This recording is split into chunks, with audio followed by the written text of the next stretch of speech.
باپ وہ عظیم ہستی ہے جس کے پسینے کی ایک بوند کی قیمت بھی اولاد ادا نہیں کر سکتی۔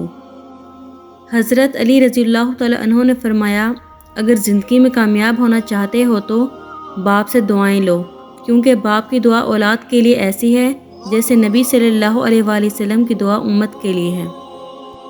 باپ کا ہاتھ پکڑ کر رکھیں، کبھی کسی کے پاؤں پکڑنے کی ضرورت نہیں پڑے گی۔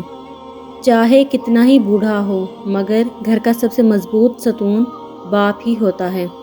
باپ کی موجودگی سورج کی مانند ہوتی ہے۔ سورج گرم تو ضرور ہوتا ہے، مگر سورج نہ ہو تو اندھیرا چھا جاتا ہے۔ باپ کی شفقت کا پوری دنیا میں کوئی ثانی نہیں۔ باپ وہ ہوتا ہے جو سب کے سامنے ذکر نہیں کرتا، پر اندر ہی اندر بہت فکر کرتا ہے۔ 4 دن بھی کوئی نہیں نبھا سکتا جو کردار باپ پوری زندگی ادا کرتا ہے۔ باپ ایسا شجر ہے جس کے سائے میں بیٹیاں راج کرتی ہیں۔ باپ وہ واحد شخص ہے جو چاہتا ہے کہ آپ زندگی میں اس سے زیادہ کامیاب ہوں۔